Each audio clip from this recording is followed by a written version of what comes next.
Hey, Miles here, milesbeckler.com, and in this video, I have a very special guest. Robert Helms is with me. How are you, man? Doing well. If you don't know who Robert Helms is, he's a niche celebrity, he's a podcaster, and he's pretty well known in the real estate space. And in this video, you are going to learn about the path to success online through creating a podcast. So Robert, for my viewers who don't know who you are, would you mind giving us the little snippet on who is Robert Helms and what does Robert Helms do? So most folks know me as the host of the Real Estate Guys radio program, and we're on traditional radio. We have been for 23 years now. We started podcasting when it was pretty new. Our producer said, hey, I want to podcast the show. And I said, what does that mean? Well, we're going to take out a lot of the commercials and we're going to put it out there and we're going to see if people like it.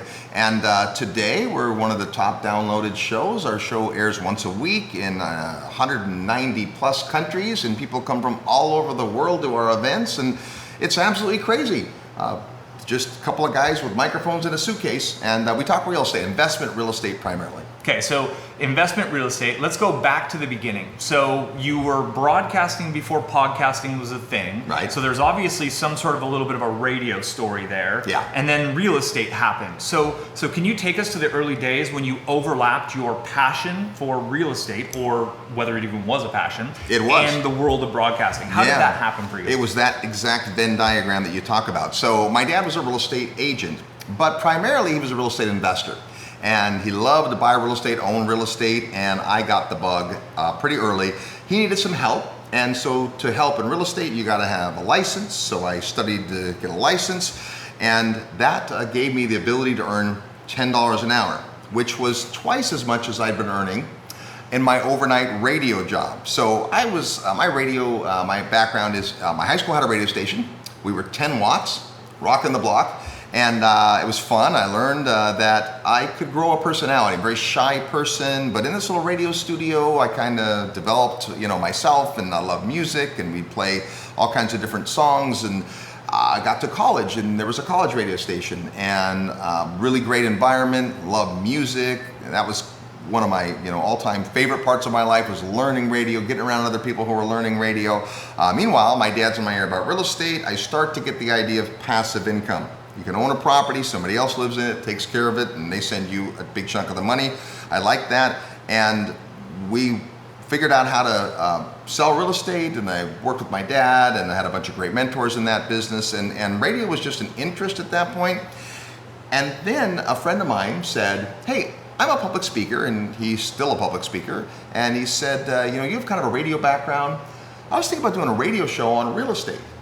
I said, well, when I was at college, I did kind of a, pilot program for a talk radio program on real estate for what we call public affairs in non-commercial radio.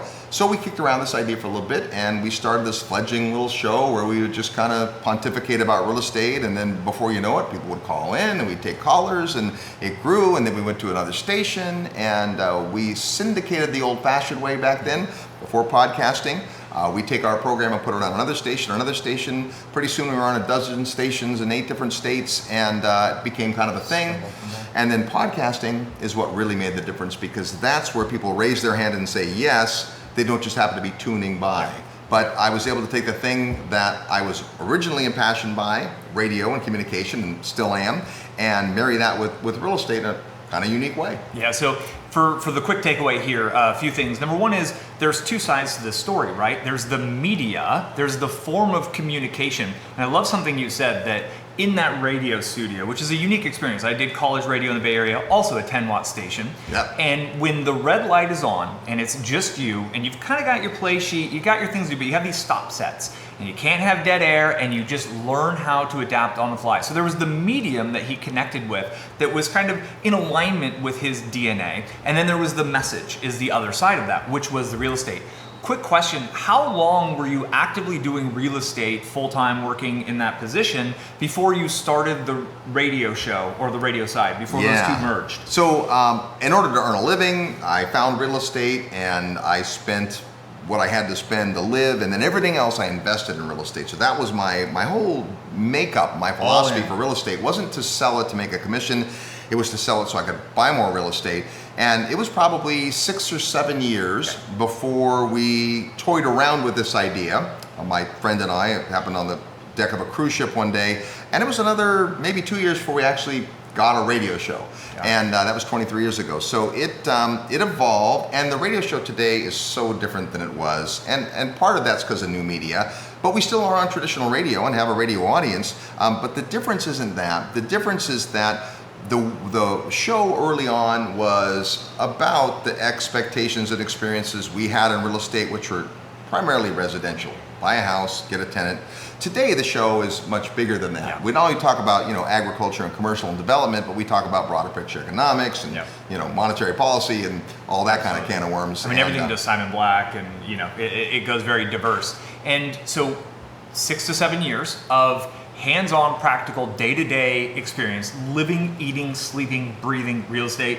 It's not a 9 to 5, it's a 24/7 gig. So that's the first phase, right? Digging in, rolling up the sleeves, and kind of gaining a level of expertise at something. And getting good at it. One thing I'll say is that I wasn't unsupported. My dad had been in real estate. I got around some really great mentors, which is such a great shortcut, right? Rather than trying to figure it out all yourself, which is what some people try to do, get some coaches, get some input into your life. And that was a big part of it. So I think my 6 or 7 years without that support might have been longer. Yeah. I mean, literally like condensing 20 years, your father's career and your mentor's career into a 6-year process. So you were on the faster kind of sped up edge of that. Definitely. And then you started creating content and you started publishing, kind of talking about what you were doing, more like documenting what we did, what we thought, where we're at. And then at this point, you've been working on the show for 20 something years. Now you're talking about a more diverse range of subjects, and you're getting some really amazing talent or interview guests. You've had Robert Kiyosaki on, you've had some other guests on. In this period, was it just all a grind? So you're doing your work on one side and you're just doing a weekly show?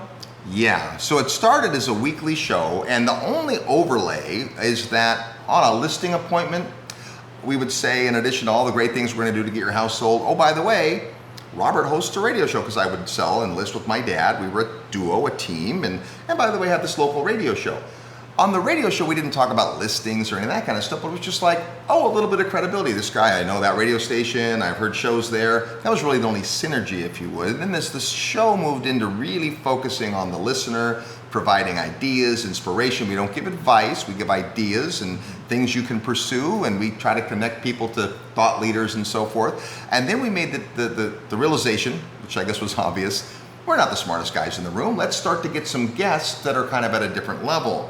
And when you start, you don't have a big audience, you don't have a lot to promise, but little by little, bring in the big guns without an audience. But I have a great story about that if we have time, about how we got our first big get, right? But then you also want to have great content that leaves people wanting more, coming back, referring their friends, and that's how it starts to grow. Right. And then at what point, because currently today you sell events, so there's kind of an educational component to it.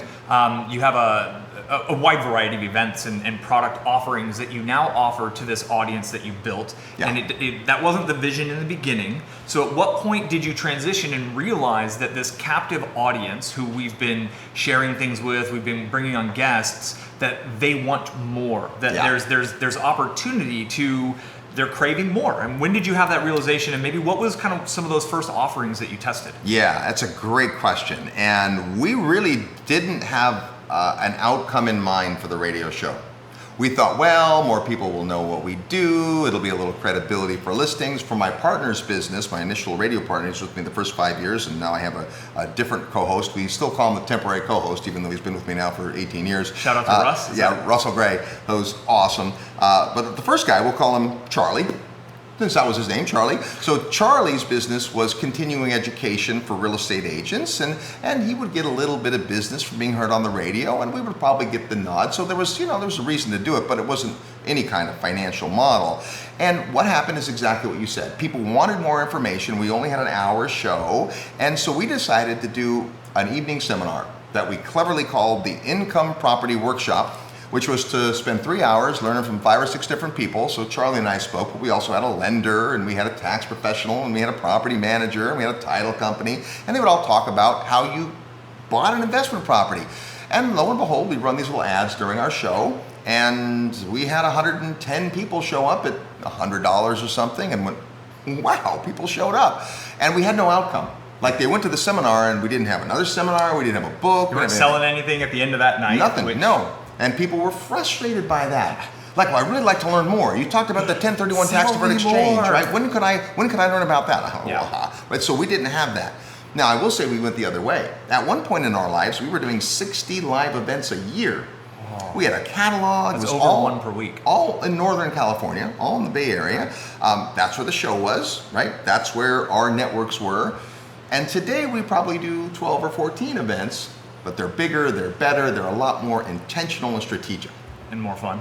And they're a lot more fun. And they're a lot more fun. You know, you've just participated in one. Yeah, we happen to be in a pretty cool spot. But anyways, so again, I want you to really understand and comprehend the evolution here, okay? High school broadcasting. I started on the radio in community college. So there's a skill of how do I communicate? And then there's this practical real world experience. Collapse the timelines. In 6 years, you learn 20 years worth of real estate knowledge. And then I just got to share this stuff. I don't really know where it comes from. Like I got to share. Like when I started this YouTube channel, he just had to share. And then all of a sudden you're doing it for long enough and you're giving value and you're pouring your heart and your soul. You're working on the craft, you're working on the messaging, and people just start lining up and say, hey, we want more, we want more. And then you start to test the offers. And at this point, so when did you make your first offer? When was that first event? Was the podcast live at that point in time? Or nope. That was broadcast radio? Just broadcast, but over 2 years after we started. Got it. So we didn't really have any financial model. We had a single sponsor who was a great sponsor for us, but not a great sponsor for the radio. It was a wholesale lender whose clients are mortgage brokers, but he got enough, business out of that. It made sense.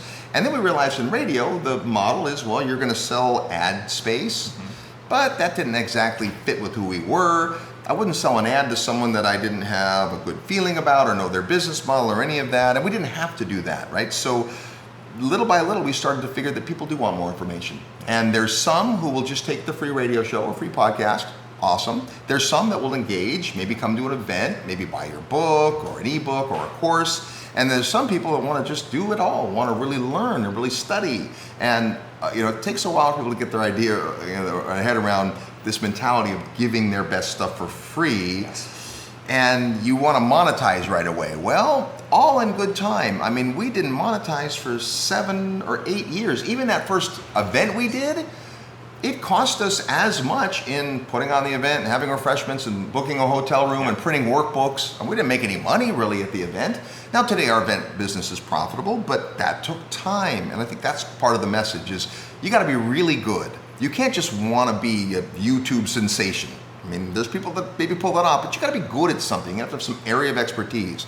And then if you'll learn to communicate it, that's also a skill set, and it's a great skill set to have. And it takes that to be able to motivate or influence or persuade anybody to do anything.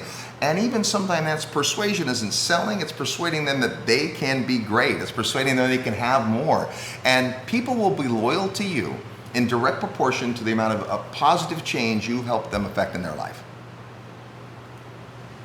So I've heard. Silence for impact right there, because that's so important. And so often you're bombarded with these messages of get rich quick and it happens overnight, and here's the little secret to the secret Facebook ads hack or the secret business hack, and they're sitting in front of Lamborghinis and they're flexing. And the truth of the matter is that it's the old Zig Ziglar quote, right? Like, you can have anything you want in this world as long as you help enough people get what they want. And there's really 2 ways to make more money. You help people solve bigger problems, or you reach more people. And as we've just heard, he's been on a path for 23 years of reaching more people and helping them solve more problems. And there's been a feedback loop that opened up from this. Started a radio station, started to open up to events that were break even at first, running tests, and now it's evolved into 60 events a year to 12 events a year, and you're doing your calling, man. And so I've just spent 3 days with him, and I can just say that it seems like you're living your dream. 100%. I don't work a day in my life. There's 2 ways to do it in life. My co-host Russell Gray always talks about the 2-step, which is go do something that you can stand but maybe don't love and pile a bunch of money away until now you have that freedom you want. You can vacation, you can live where you want. That's the 2-step. But why not instead just design a life you love that will pay you to live it? The life I live, I love, and it pays me to live it, right? We spent the weekend together. It's been amazing. We met some extraordinary people, and we made some money. So that's not bad. Now, the other part is, I don't do it for the money. Yeah. That's the other part. If you are in your passion and in your wheelhouse and giving and educating and more importantly, pebble in the water having effect on people, then you deserve to be compensated for that. But it's like karma. It doesn't always happen in that minute. If you just hone your craft and learn how to tell that story, it'll eventually fall on the right ears. Yep, that's it. I really think we've kind of unlocked the keys to success here yet another way. Robert, I want to thank you very much for your time coming on and sharing with my audience here. My pleasure, Miles. It's been awesome to get to know you and all of you. It's great to meet you. Yep, and anybody who's interested in real estate, I've talked about assets and liabilities, and I've talked a little bit about real estate. One of my financial advisors actually recommended me to their podcast, and I've been a listener of their podcast, and I really, really like it. I've learned a lot personally for that next level, right? What do I do with the monies that I'm generating from my day business? So real quick, where can they find your podcast if they want to tune in and if they want to learn more about how to kind of further their world in the world of real estate? Awesome. Well, all of your favorite podcast platforms were The Real Estate Guys or Real Estate Guys Radio, or you can find us on our site at realestateguysradio.com. But we're on iTunes and Stitcher and all those places you might go to hear podcasts. And the show's awesome. It's free. A lot of great guests. We've got a bunch coming up that I'm super excited about. Last week with Brian Tracy on the program, one of my mentors. You mentioned Robert Kiyosaki. We've had Peter Schiff, Simon Black, Steve Forbes, and all kinds of other great folks. Plus some names you haven't heard of who just know a ton about real estate. Ton about real estate, and real estate in some really cool, creative, unique ways. Well, thank you very much again for your time, Robert. Thank you for tuning in. Be sure to subscribe. Check out his podcast. I highly recommend it. I listen to it personally. Got to fill this up with great stuff so your world starts to reflect what's going on in here. Thanks again. Subscribe. See you on the next video. Till then, be well.